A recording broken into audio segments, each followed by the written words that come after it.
ইন্নাল হামদালিল্লাহ ওয়াসসালাতু ওয়াসসালামু আলা রাসূলিল্লাহ আম্মা বা'দু ফাউযু বিল্লাহি মিনাশ শাইতানির রাজীম যালিকা ফাদলুল্লাহি ইউতিহি মান ইয়াশা আল্লাহু যুল ফাদলিল আযীম। সম্মানিত মা ও বোনেরা, আল্লাহ পাকের অগণিত শুকরিয়া যে আজকে আমরা আসাহুল কুতুব বাদা কিতাবিল্লাহ সহিহুল বুখারী, কোরআনের পরে পৃথিবীতে সবথেকে বিশুদ্ধ কিতাব বুখারী শরীফ, সেই সহি বুখারী শরীফের আমরা খতমের অনুষ্ঠানে, দোয়ার অনুষ্ঠানে উপস্থিত হতে পেরেছি। এই জন্য আমরা দিল থেকে বলি আলহামদুলিল্লাহ। আল্লাহ তাআলা যার খায়ের এবং ভালাই চান তাকে আল্লাহ পাক দিনের সহি বুঝ দান করেন। নবীজি বলেন, মাই ইউরিদিল্লাহু বিহি খাইরা ইউফাক্কিহু ফিদ্দিন। আল্লাহ পাক যার কল্যাণ চান, খায়ের চান, আল্লাহ পাক তাকে দিনের ফিকাহ, সঠিক বুঝ দান করেন। তো নিশ্চিত আমাদের জন্য আল্লাহ কল্যাণ চেয়েছিলেন, বিধা আল্লাহ পাক আমাদেরকে দিনের এই সহি বুঝ এবং দিনের ফিকাহ অর্জনের জন্য দিনই মারকাজে আসার তৌফিক দিয়েছিলেন। এই জন্য আমরা বলি আলহামদুলিল্লাহ। আমি একটি আয়াত পড়েছি, আল্লাহ তাআলা কালামুল্লাহর মধ্যে বলেন, যালিকা ফাদলুল্লাহ ইউতিহি মান ইয়াশা। এটা আল্লাহ পাকের করুণা, তিনি যাকে ইচ্ছা দান করেন। আল্লাহু যুল ফাদলিল আযীম, আর আল্লাহ তাআলা মহা করুণাময়। এই যে ইলমে দিন, ইলমে ওহী, এটা কিন্তু ইচ্ছা করে কেউ অর্জন করতে পারে না। আল্লাহ পাক এই সিনাকে নির্বাচন করেছেন, বিধায় আমাদের সিনার মধ্যে ওহির এলেম এসেছে। এই জন্য আল্লাহ তাআলা কালামুল্লাহর মধ্যে বলেন, ওয়া আওরাসনাল কিতাব আল্লাযীনা ইসতাফায়না মিন ইবাদিনা। আমি তো কিতাবের এলেম তাদেরকে দান করব, আমার বান্দাদের মধ্য থেকে যাদেরকে আমি নির্বাচন করেছি। তো যাদেরকে আল্লাহ পাক নির্বাচন করেছেন তাদেরকে আল্লাহ তাআলা কিতাবের ইলম দান করেন, ওহির এলেম দান করেন। তো ওহির এলেম অর্জন করতে হলে আল্লাহ পাকের ইস্তেফা, আল্লাহ পাকের সিলেকশন জরুরি। আল্লাহ আমাদেরকে সিলেকশন করেছেন বিধায় ওহির ইলম আমরা অর্জন করেছি যতটুকু পেরেছি। কোরআন যেমন ওহিয়ে মাতলু, হাদিসও ওহিয়ে গায়রে মাতলু। কোরআন হলো ডাইরেক্ট ওহি, হাদিস হলো রসুলুল্লাহর পক্ষ থেকে যে রসুলের মাধ্যমে যে কথাগুলি এসেছে, এটা হলো ইনডাইরেক্ট ওহি। এই জন্য উলামায়ে কেরাম বলেন, কোরআনকে ওহিয়ে মাতলু আর হাদিসকে বলা হয় ওহিয়ে গায়রে মাতলু। জিব্রাইল দ্বারা যে শব্দগুলি আল্লাহ পাক ডাইরেক্ট জিবরিলের মাধ্যমে নবীর কাছে পৌঁছাইছেন সেটাকে কোরআন বলা হয়। আর যেই কথাগুলি, শব্দগুলি আল্লাহ পাক নবীজির অন্তরে এলহাম করেছেন, জিব্রাইলকেও ব্যবহার করেন নাই, রসুল যেই কথাগুলি আল্লাহর পক্ষ থেকে মুলহাম হয়ে নবীজির মুখনিসৃত বাণীগুলিকে হাদিসে নববী বলা হয়। তো এই হিসাবে আমরা কোরআনকেও যেমনি ওহির এলেম বলতে পারি, হাদিসকেও ওহির এলেম বলতে পারি। হ্যাঁ, এই জন্য একজন মুহাদ্দিস ইয়াহিয়া ইবনে আকসাম বিখ্যাত মুহাদ্দিস ছিলেন, এবং আমাদের এই কিতাবের মধ্যে একটা কিতাব আছে হাদিসের কিতাবের মধ্যে, এই কিতাবটার নাম হলো মুসান্নাফে আব্দুর রাজ্জাক। তো আব্দুর রাজ্জাক নামে একজন বিখ্যাত মুহাদ্দিস ছিলেন, ইমাম বুখারীর অনেক আগে। তো মুসান্নাফে আব্দুর রাজ্জাক এই কিতাব এবং মুসান্নাফে ইবনে আবি শাইবা, আরও অনেক কিতাব আছে যেগুলি ইমাম বুখারীর বহু আগে লেখা। এই সমস্ত কিতাবের মধ্যে আমাদের হানাফি মাযহাবের যেই আমলগুলি আছে, এই আমলের দলিল আদিল্লা, ওই সব কিতাবে অনেক হাদিস আছে, বাইহাকি সহ। তো মুসান্নাফে আব্দুর রাজ্জাক, এই আব্দুর রাজ্জাক নামে যে মুহাদ্দিস, ওনার ছাত্র ছিল ইয়াহিয়া ইবনে আকসাম। ইয়াহিয়া ইবনে আকসাম ওনার মৃত্যুর পরে ওনার ছেলে অথবা কোনো ছাত্র স্বপ্ন দেখছেন, দেখে বলছেন, উস্তাদ আপনি কেমন আছেন? তখন উনি জবাব দিয়েছেন যে আমার কাছে কবরের ফেরেশতা মুনকার নাকির এসেছিল, প্রশ্ন করেছে তিনটা।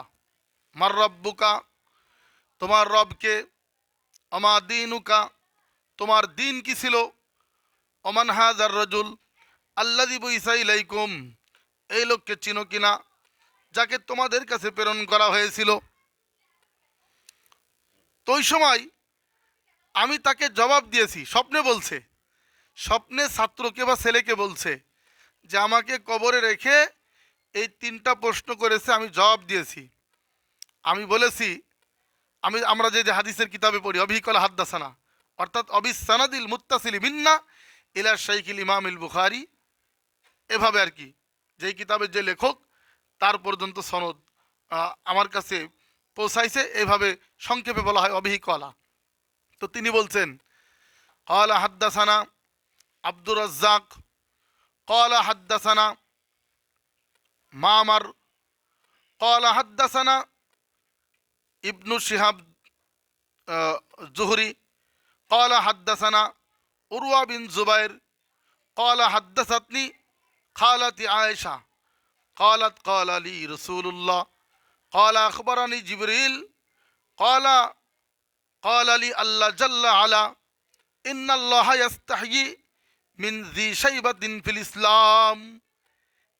এই হাদিসটা আমি শোনাই দিছি মুনকার নাকিরকে, যে আমাকে আমার উস্তাদ আব্দুর রাজ্জাক শোনাইছে, তাকে তার উস্তাদ মামার শোনাইছে, তাকে তার উস্তাদ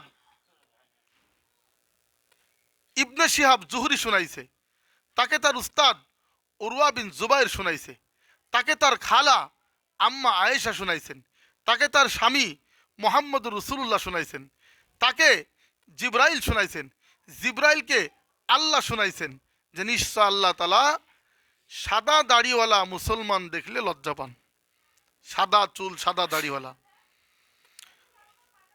তো আমাকে যেহেতু আল্লাহ লজ্জা পায়, তোমরা আমাকে ইন্টারভিউ নিতে আসছো, প্রশ্ন করতে আসছো আমার রবকে, নবীকে, দিন কি, তোমাদের কি লজ্জা করে না? ওই সময় আমার এই জবাবে মুনকার নাকির আল্লাহকে বলেছেন যে আল্লাহ এমন এক মুহাদ্দিস কবরে আসছে, এখানেও তার হাদিসের সনদের ঝংকার তুলছে, এখানেও সে এমন এক হাদিস শোনায় দিছে যে আমরা আটকায় গেছি, আপনার ঠিক সমাধান চাই। তো আল্লাহ পাক জানেন, আল্লাহ পাক জানার পরে জিজ্ঞেস করেন যে কি বলেছে মুহাদ্দিস। তখন মুনকার নাকির আল্লাহকে জবাব দিয়েছে, আল্লাহর কাছে ফিরে গিয়ে যে আল্লাহ, সে বলছে তাকে নাকি তার উস্তাদ আব্দুর রাজ্জাক শোনাইছে, তাকে তার উস্তাদ মামার শোনাইছে, তাকে তার উস্তাদ ইবনে শিহাব জুহরি শোনাইছে, তাকে তার উস্তাদ উরওয়া বিন জুবাইর শোনাইছে, তাকে তার খালা আয়েশা শোনাইছে, তাকে তার স্বামী মোহাম্মদ রসুল্লাহ শোনাইছে, তাকে নাকি আপনি বলে জিব্রাইল শোনাইছে, আর জিব্রাইলকে নাকি আপনি বলেছেন যে আপনি নাকি সাদা দাড়িওয়ালা মুসলমান দেখলে লজ্জা পান। এই জন্য আমাদেরকে প্রশ্ন করারই চান্স দেয় নাই, আর উল্টা আমাদের বলতেছে যেখানে রব্বেতুল জালাল লজ্জা পায় সেখানে তোমরা কে? আল্লাহু আকবার। তখন আল্লাহ তাআলা মুনকার নাকিরকে জবাব দিয়েছেন, সাদাকা ইয়াহইয়া, মুহাদ্দিস আব্দুর রাজ্জাক সত্য বলে, ইয়াহইয়া সত্য বলেছে, ও সাদাকা উস্তাজুহু আব্দুর রাজ্জাক, তার উস্তাদ আব্দুর রাজ্জাকও সত্য বলেছে, সাদাকা উস্তাজুহু মামার, এবং তার উস্তাদ মামারও সত্য বলেছে, ও সাদাকা উস্তাজুহু ইবনু শিহাব আজ-জুহরি, তার উস্তাদ ইবনে শিহাব জুহরিও সত্য বলেছে, ও সাদাকা উস্তাজুহু উরওয়া বিন জুবাইর, তার উস্তাদ উরওয়া বিন জুবাইরও সত্য বলেছে, ও সাদাকাত খালাতুহু আয়েশা, তার খালা আয়েশাও সত্য বলেছে, ও সাদাকা জাওজুহু রাসূলুল্লাহ, তার স্বামী মোহাম্মদ রাসূলুল্লাহ সত্য বলেছে, ও সাদাকা জিব্রাইল, সত্য বলেছে জিব্রাইল, ও আনা আসদাকুল কাইলিন, আর আমি তো মহাসত্যবাদী, ইন্নী কাদ গাফারতু লিয়াহইয়া, আমি ইয়াহইয়াকে মাফ করে দিলাম। সুবহানাল্লাহ। এক হাদিসের কারণে আল্লাহ পাক আমাকে কবরে ক্ষমা করে দিয়েছেন। সুবহানাল্লাহ। এই কথা তার ছাত্র অথবা তার শাগরেদ হোক অথবা ছেলে স্বপ্নে দেখে পরে বর্ণনা করেছেন।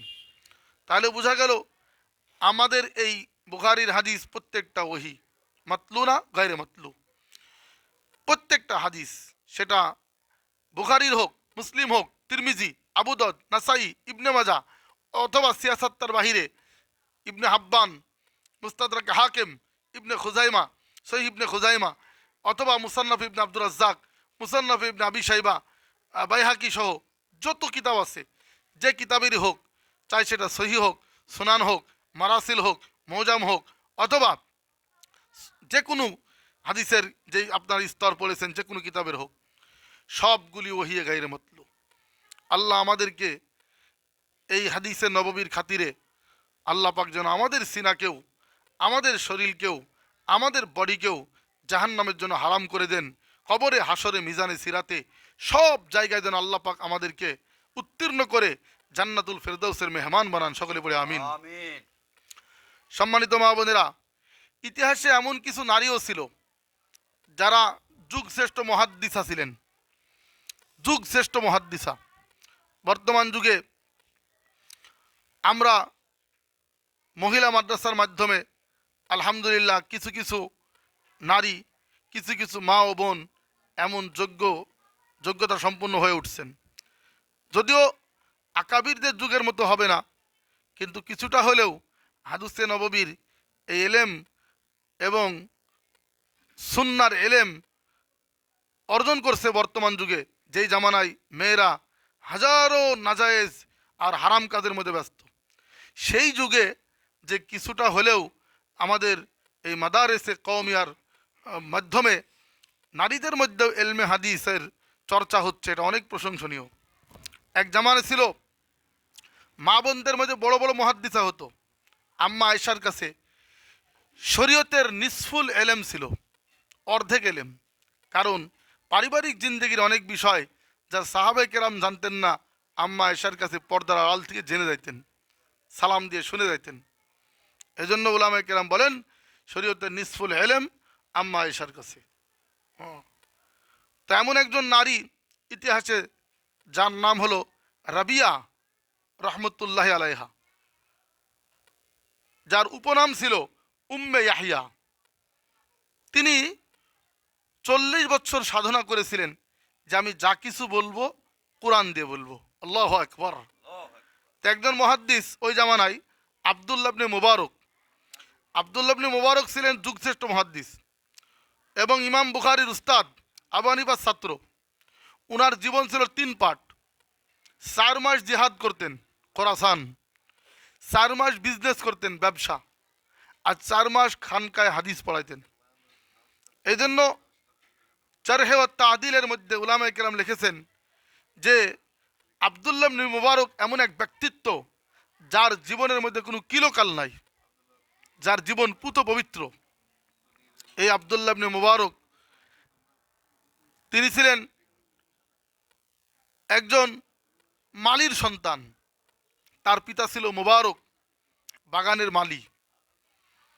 সেই মালি এত বড় মুত্তাকি ছিল, আমি বলি এই যুগেও মুত্তাকি কেউ হলে, সে রিক্সাওয়ালা হলেও তার সন্তান এবং প্রজন্ম যুগশ্রেষ্ঠ আলেম হবে। সে যদি লেবারও হয়, সে যদি ভ্যান চালকও হয়, একজন সাধারণ ছোট্ট ব্যবসায়ীও যদি হয়, কৃষকও হয়, তবু আল্লাহ পাক তাকে যুগশ্রেষ্ঠ প্রজন্ম উপহার দিবেন। এই মুবারক একজন আল্লাহওয়ালা বাগানের মালি ছিলেন। একদিন মালিক বলছে যে একটু আঙ্গুর খাওয়াও। আঙ্গুর নিয়েছেন টক।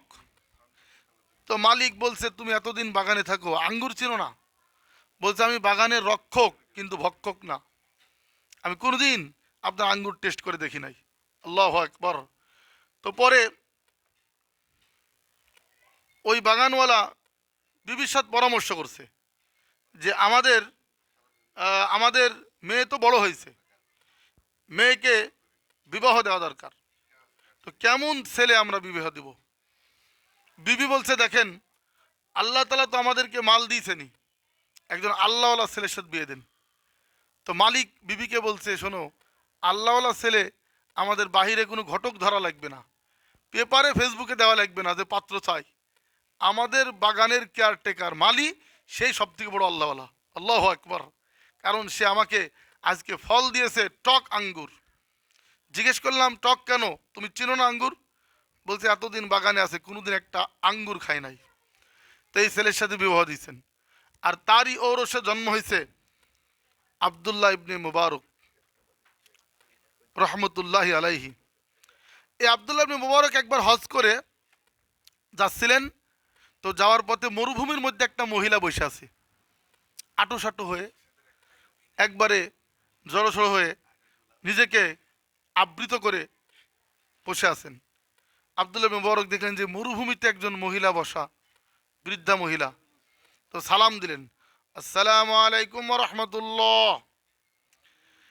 এই সালামের জবাবে মহিলা কোরআনের আয়াত দিয়ে জবাব দিচ্ছেন। কোরআনের আয়াত কোনটা? যেটা সূরা ইয়াসিনের আয়াত। এবং জান্নাতে জান্নাতীকে আল্লাহ পাক যেই শব্দ দিয়ে সালাম দিবেন, জান্নাতীদেরকে আল্লাহ পাক জান্নাতে যাওয়ার পরে জিজ্ঞেস করবেন, সালাম উমাম বাকি, হে জান্নাতীরা কোনো সালাম কি বাকি আছে? তো জান্নাতি বলবে, আল্লাহ আমাদের হুর, আমাদের গেলমান, ফেরেশতারা, এমনকি জান্নাতীরাও সালাম দিয়েছে। তাহিয়াতুহুম ফিহা সালাম, একে অপরকে সালাম দিয়েছে। সালামুন আলাইকুম বিমা সাবারতুম ফানিমা উকবাদ্দার, ফেরেশতারা সালাম দিয়েছে রিসিপশনের সময়।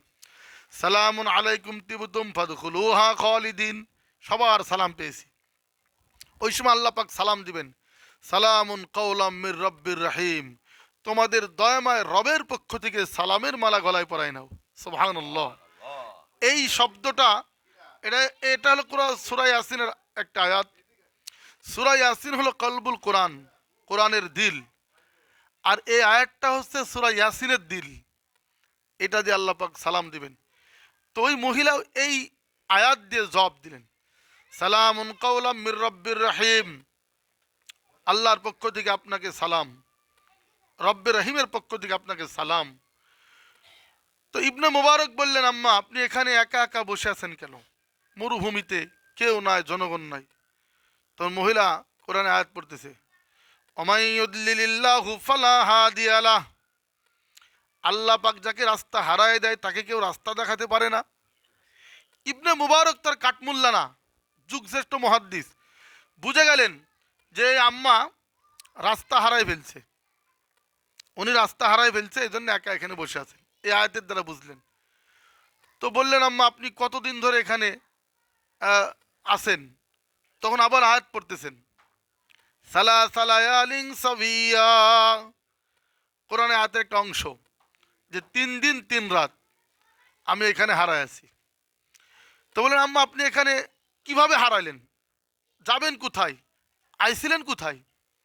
তো মহিলা আবার আয়াত পড়তেছে, আল্লাহু আকবার, সুবহানাল্লাযী আসরা বিআবদিহি লাইলাম মিনাল মাসজিদিল হারাম ইলাল মাসজিদিল আকসা আল্লাযী বারাকনা হাওলাহু লিনুরিয়াহু মিন আয়াতিনা ইন্নাহু হুয়াস সামিউল বাসীর। এই আয়াত পড়লেন আল্লাহ রসুলের ব্যাপারে, মেরাজ সংক্রান্ত যেই প্রথম আয়াত সূরা বনী ইসরাইলের, ওই আল্লাহ পুত পবিত্র, যিনি তার বান্দা মুহাম্মদ সাল্লাল্লাহু আলাইহি সাল্লামকে বাইতুল্লাহ থেকে বাইতুল মুকাদ্দাসে নিয়ে গেছেন রাতের কিছু অংশে।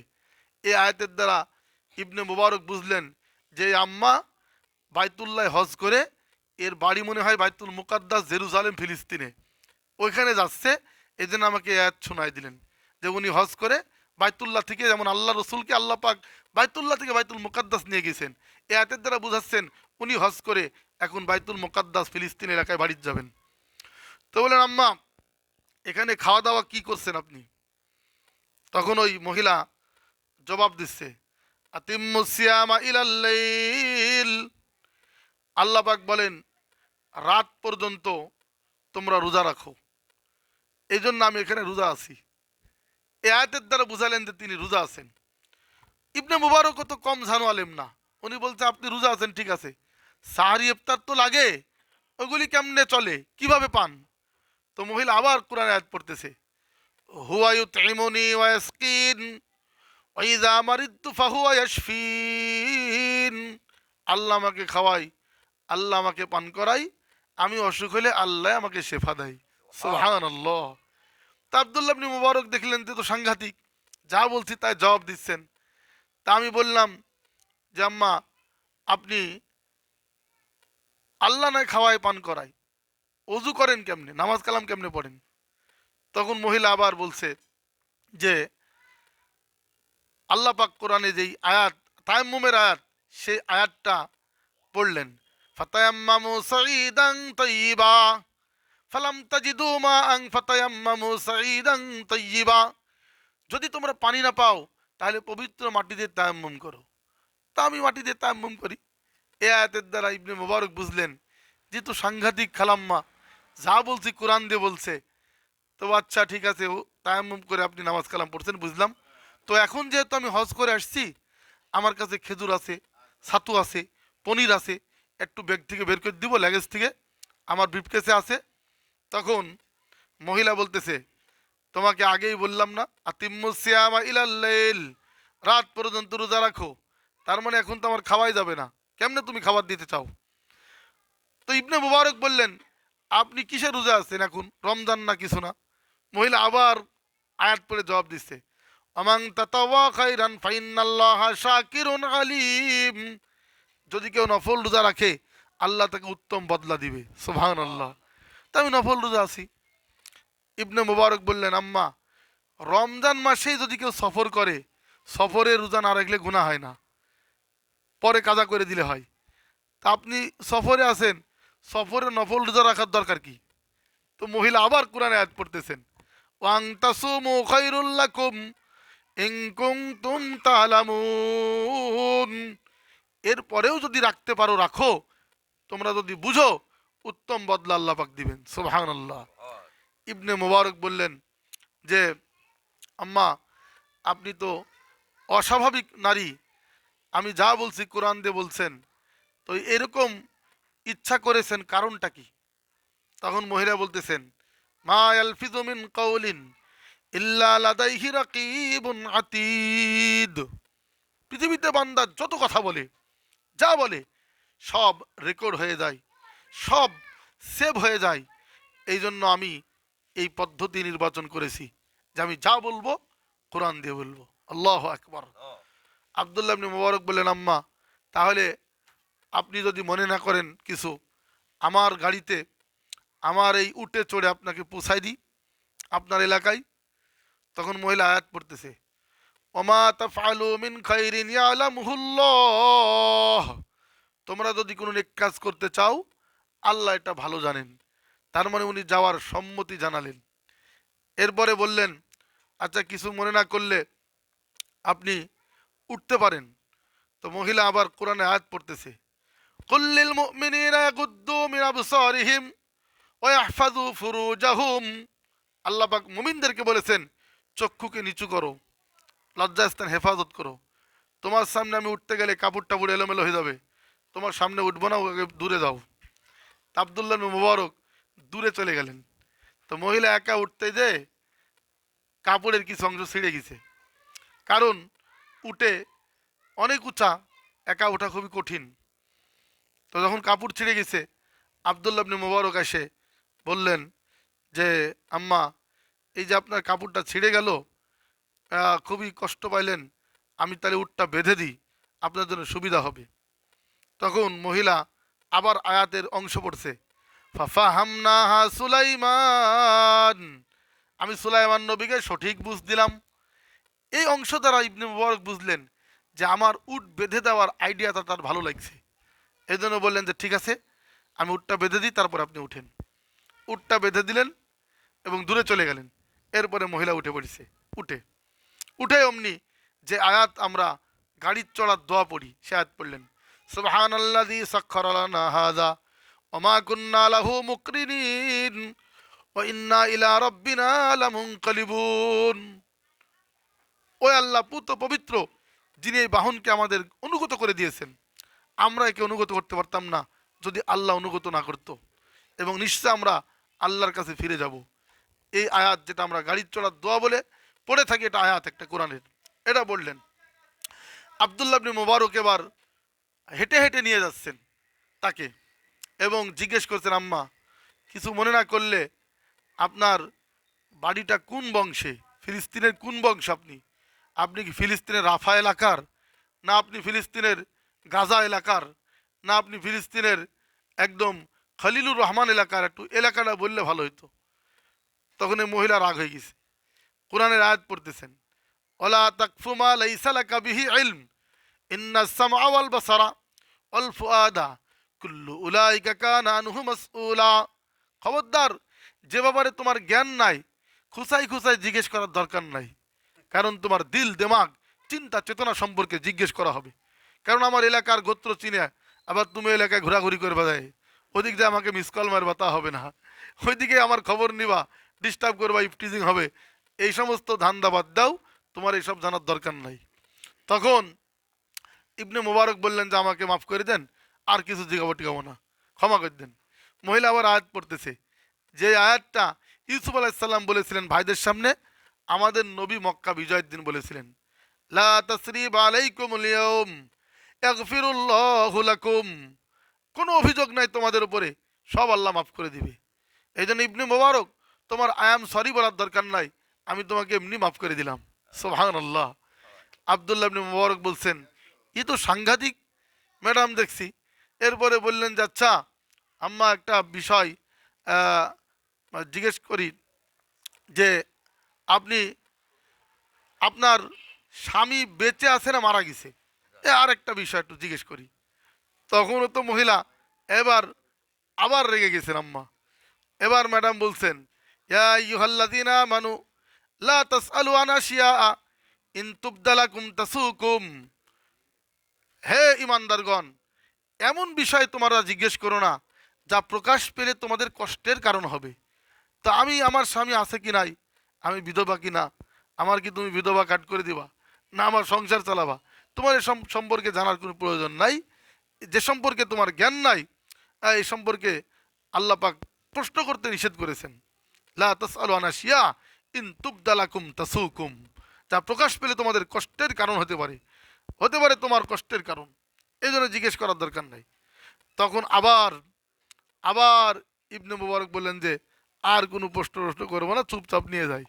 তো খুব খুশিতে আনন্দে একদম সে হুন্ডার গিয়ার যেমন 5 গিয়ারে দেওয়ার মতো বিশাল জোরে নিয়ে যাচ্ছেন, হাঁকাচ্ছেন। আগে যেমন গরুর গাড়ি যারা চালাইতো তাদের গান ছিল কি গাড়িয়াল ভাই, আবার এই যারা ভাটিয়ালি গান ছিল মাঝিদের, অনেক রকম গান ছিল। উট চালানোর আরবি গান আছে, তো উনি জোরে জোরে যাচ্ছেন আরবি গান বলতে বলতে, আরবি কবিতা হুদি পাঠ করছেন। তখন মহিলা ওপর থেকে নসিহত করছে কোরআন দিয়ে। লুকমান হাকিম তার ছেলেকে যে নসিহত করেছিল, অকসিদ ফি মাশিকা অকদুদ মিন সাউতিকা ইন্না আনকারাল আসওয়াতি লাসাউতুল হামির। তুমি চলার মধ্যে মধ্যম গতি অবলম্বন করো এবং আওয়াজকে নিচু করো, আর নিশ্চয় গাধার আওয়াজ নিকৃষ্ট আওয়াজ। আব্দুল্লাহ ইবনে মুবারক লজ্জিত হয়ে গেলেন। এবার আস্তে স্লো পজিশনে চলতে লাগছেন, কিন্তু হুদি পাঠ করছেন, অর্থাৎ আরবি কবিতা উঠ চালানোর।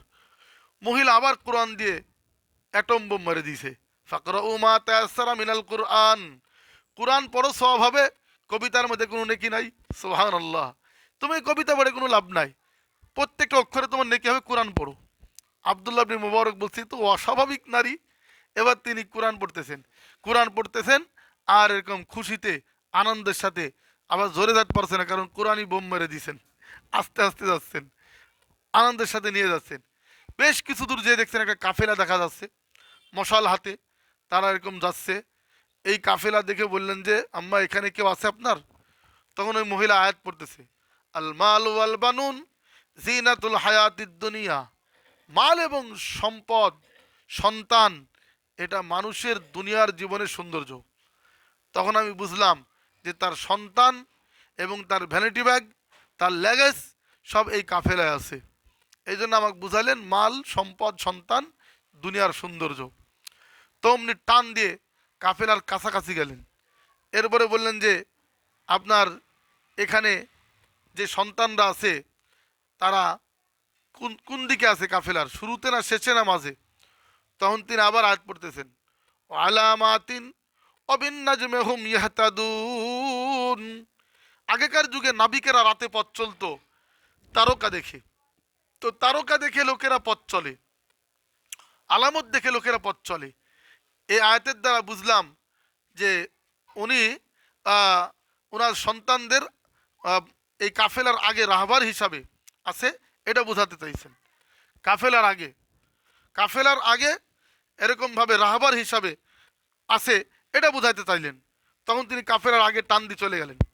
এরপরে জিজ্ঞেস করলেন যে আপনার সন্তান কারা?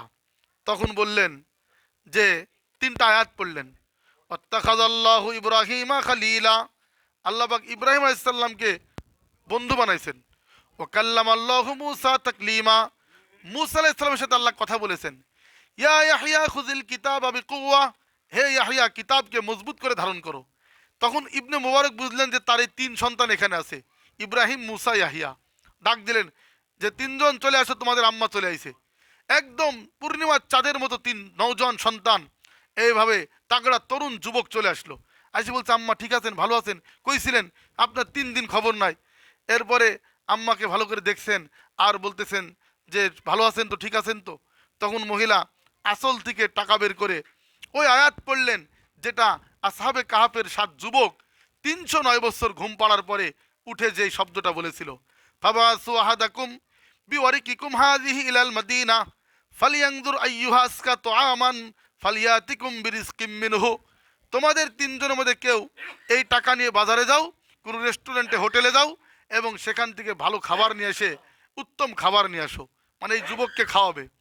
এই খাবার নিয়ে এসে একজন নিয়ে আসলো, আশপাশের বাজার থেকে খাবার নিয়ে আসলো।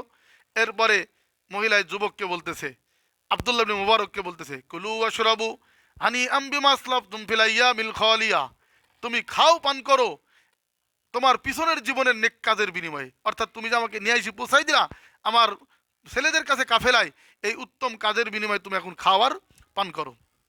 তখন ইবনে মুবারক বললেন যে আমি ততক্ষণ খাবো না, আগে বলতে হবে যে তোমাদের আম্মা এরকম কোরআন দিয়ে কথা বলে কতদিন। তখন ওরা ওই সন্তানরা বললো, আমাদের আম্মা তাতাকাল্লাম বিল কুরআন 40 সানা, 40 বছর এভাবে কোরআন দিয়ে কথা বলেন। আল্লাহু আকবার। এরপরে মহিলা আবার মহিলার এই কথা শুনে, এই ম্যাডামের কথা শুনে ইবনে মুবারক আয়াত পড়লেন, যালিকা ফাদলুল্লাহ ইউতিহি মান ইয়াশা আল্লাহু যুল ফাদলিল আযীম। এটা আল্লাহর করুণা, তিনি যাকে ইচ্ছা তাকে দান করেন, আর আল্লাহ পাক মহা করুণাময়। তো মেরে মোহতারামা ও বোনেরা, এরকম ইতিহাসে যুগশ্রেষ্ঠ মুহাদ্দিসা নারী জন্ম হয়েছে, যাদের যাদের গর্ভে পরবর্তীতে ক্ষণজন্মা মহামনীষী তৈরি হয়েছেন। বর্তমানে তো বিসিএস ক্যাডার জন্ম দিলে তাদেরকে রত্নাগর্ভা বলে। অথচ আমি সেদিনে যে আমার চাচাকে বললাম, ওই যে আমাদের আব্দুল গফুর সাহেবকে, যে আপনি হচ্ছেন জাতীয় আমাদের জাতীয় দাদা, জাতীয় নানা। কারণ একবার এক কাতারি জামাত এখানে নিয়ে এসেছিলাম আমি, শেখ শরফুদ্দিন সুদানি, উনি ওই জিম্মাদার ছিলেন। তো ওনার বললাম যে ওনার সব সন্তান মাদ্রাসায় পড়েছে। আর বললাম যে উনি একটা সন্তান কেউ একজন বলেছিল যে স্কুলে পড়ান, তো উনি জবাব দিয়েছিলেন যে আমি ইচ্ছা করে সবাইকে জান্নাতের পথে দেবো আর একটাকে জাহান্নামের পথে দেবো। তখন ওনারা কিন্তু ওনাকে জড়াই দিচ্ছিলেন, দোয়া করেছিলেন, আর অনেক আলোচনা করেছিলেন অনেক জায়গায়। তো এই জন্য আমরা যদি হালাল খানা খাই আর তাকওয়ার পথে চলি, খোদার কসম আমাদের প্রজন্ম ক্ষণজন্ম মহামনীষী হবে, এই যুগেও হবে। যেমন এই মুবারকের সন্তান আব্দুল্লাহ ইবনে মুবারক, যিনি বাগানের মালি ছিলেন, আপনাদেরকে বললাম একটু আগেই। আব্দুল কাদের জিলানির পিতামাতাও এরকম নেককার ছিলেন। আপনারা অনেক সময় শুনেছেন বিভিন্ন বয়ানের মধ্যে যে আব্দুল কাদের জিলানির আম্মা আর আব্বার ঘটনা। তার আব্বা একটা ফলের জন্য, তাও ভেসে যাওয়া ফল খেয়ে সেটার অপরাধ বোধ মনে করে পিছনে ফিরে মালিককে বলেছিল যে মাফ করে দেন, ক্ষুধায় খেয়ে ফেলেছি। মালিক বলছে এরকম যুবকই তো দরকার, ফল কত পেড়ে খেয়ে ফেলে মানুষ, আমের সময় পাহারা দিয়ে রাখা যায় না, আরে খেয়ে একটা ফল ভেসে যাওয়া ফল খেয়ে মাফ চাইতেইছে। তাই সন্তানকে, এই ছেলেকে, এই যুবককে বলছে তুমি আমার ঘরে কিছুদিন চাকরগিরি করো, গোলামগিরি করো, তারপরে ক্ষমা হবে। তো পরে ক্ষমা চাইছেন কিছুদিন থেকে, বলছে ক্ষমা হবে না, আমার একটা কালো, আমার ল্যাংলা খোড়া কানা বধির মেয়েকে বিয়ে করতে হবে। তো রাজি হইলেন আখিরাতে বাঁচার জন্য। বিয়ের পরে দেখছেন পূর্ণিমার চাঁদ বসা, দৌড় মারছেন, ওদিকে শ্বশুর বসা, দরজায় বসা। ওই দৌড়াও কে? বলে সেই মেয়ে তো নয় যার সাথে বিয়ে দিলেন। বলে এটাই সেই মেয়ে। বলে এই মেয়ে, সেটা বুঝলাম না তো, এ তো অনেক সুন্দরী মেয়ে। বলছে আমি তাকে কানা বলেছি, তার চোখ দিয়ে কোনো খেয়ানত করে না। আমি তাকে বধির বলেছি, তার কান দিয়ে কোনো খেয়ানত করে না, গান শোনে না, গীবত শোনে না। আমি তাকে ল্যাংড়া বলেছি, তার পাও দিয়ে কোনো বাজার মার্কেট ঘুরে বেড়ায় না একা একা। আমি তাকে এই জন্য কুৎসিত বলেছি, তার চেহারা কোনো পরপুরুষ দেখে নাই, এই জন্য আমি তাকে কুৎসিত বলেছি। পরবর্তীতে এটাই বলছেন, এটাই তোমার বিবি, তুমি এটা গ্রহণ করো।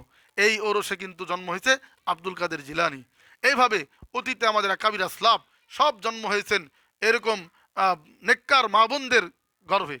আমরাও যদি নেককার হই, ইমাম বুখারীর একটা আমল যদি আমরা গ্রহণ করি, খোদার কসম নাজাতের জন্য যথেষ্ট। তিনি বলেছেন, মাগতাবতু মুনযু আলিমতু আন্নাল গীবাতা হারাম, যেদিন থেকে জেনেছি গীবত হারাম, আমি আজ জীবনে গীবত করি নাই। পাকিস্তানের তকি উসমানী সাহেব বলেন যে বর্তমানে ওলামায়ে কেরামের মধ্যে, আলেমাদের মধ্যে এই রোগ বেশি হয়ে গেছে, গীবতের রোগ। মানুষকে এরকম নিজের নেকি দিয়ে দিচ্ছে, অন্যের গুনাহ ঘাড়ে নিয়ে জাহান্নামে যেতে হবে। আমরা যদি এই আমলটা করতে পারি যে আমি গীবত করব না। আব্দুল্লাহ ইবনে মুবারক, ইমাম বুখারী, ইনাদের জীবনে আমি দেখেছি জীবনে কোনো গীবত নাই।